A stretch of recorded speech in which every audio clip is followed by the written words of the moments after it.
బుచ్చిరెడ్డిపాలెం మండల పరిసర ప్రాంతాల్లో విద్యుత్ తీగల మరణ మృదంగం మోగిస్తున్న దృశ్యం ఇది. పట్టినట్టు విద్యుత్ శాఖ అధికారులు లక్షల జీతాలు తీసుకుంటూ ఏసీ రూమ్లకు పరిమితమైన విద్యుత్ శాఖ అధికారులు బకాయిల మీద బకాయిలు వేస్తూ సొమ్ము చేసుకుంటూ ప్రజల ప్రాణాలను పట్టించుకొని విద్యుత్ శాఖ అధికారులు ఎన్నిసార్లు కంప్లైంట్ చేసినా పట్టించుకొని విద్యుత్ శాఖపై 95 న్యూస్ ప్రత్యేక దృష్టి సారించింది. ఇకనైనా విద్యుత్ శాఖ అధికారులు మేల్కొని ప్రజల ప్రాణాలను కాపాడాలంటూ బుచ్చిరెడ్డిపాలెం ప్రజలు కోరుకుంటున్నారు.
Welcome to 95 news. ప్రతి క్షణం ప్రజాక్షేమం.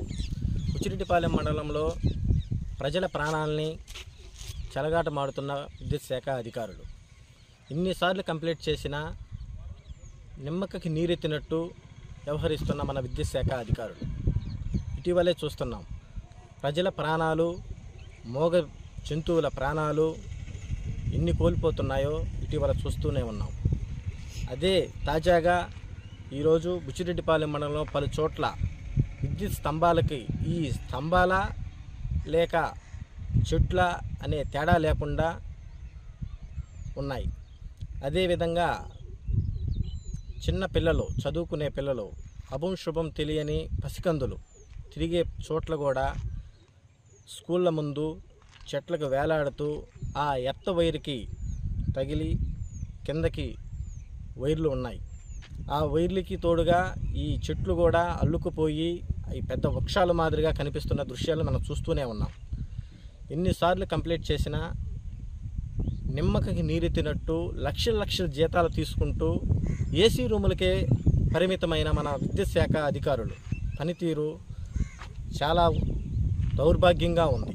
ఇకనైనా విద్యుత్ శాఖ అధికారులు మేల్కొని వైర్లను కట్ చేసి చెట్లను అడ్డుమర్చి పేద ప్రజల ప్రాణాలని కాపాడమని కోరుకుంటూ మీ 95 న్యూస్ మురళి.